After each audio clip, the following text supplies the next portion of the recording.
that helps me because now it helps me understand why I've been seen by some people to be one of the most dangerous black men in America. And I'm like, I'm not dangerous. Like I eat ice cream and I have a wife and kids and I don't break the law and I don't even drink alcohol. How am I dangerous?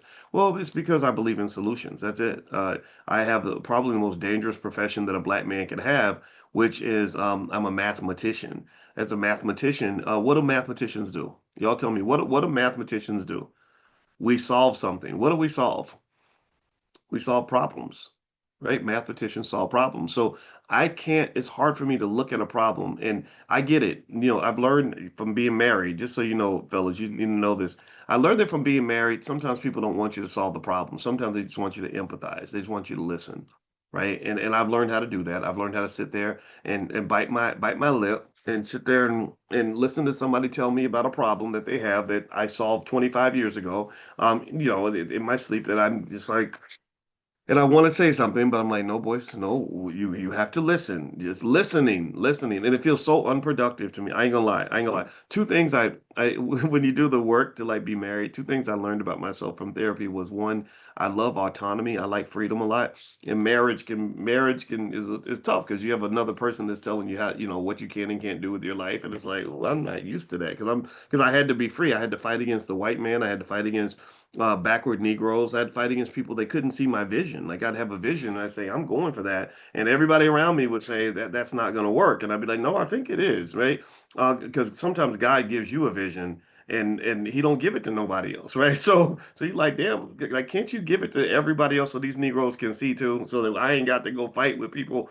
But anyway, the other thing too is efficiency. I learned that I value efficiency, and that's one of the reasons. And so you'll see that come out of me when I talk about how frustrated I am about black inefficiency, right? When I see us as black people running into the same problem over and over and over again, doing the same thing, trying to solve the same problems in the same ways and getting the same results.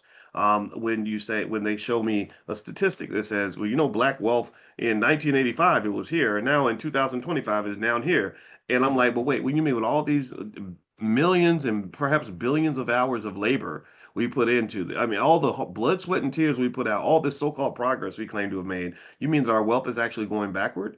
That's a little weird to me. That's not efficient. That's like you're pedaling your ass off on a bicycle and you're going backward.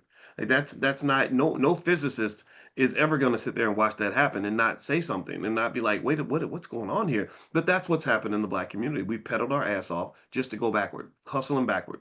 You're going back. You're just putting lots of energy out so you can go the wrong direction. Sometimes it might even be better for you to sit still and do nothing, right? Sit still, do nothing. Think about what direction you want to go, and then go. Instead, people they say, "Hey, everybody go this way." So you go because some black leader, some guy on TV tells you what to go that way, and everybody goes that way.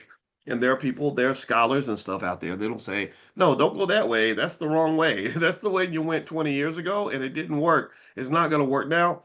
But it doesn't matter, right? At some point, you get called a hater, and people get mad at you, and that's fine. That's okay though. It's okay to be a visionary. So, my job is not to convince other people to see things that they choose not to see or cannot see.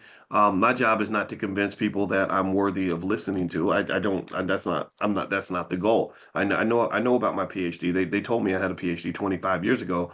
My job is to preach to the choir and give courage to the choir. That's it.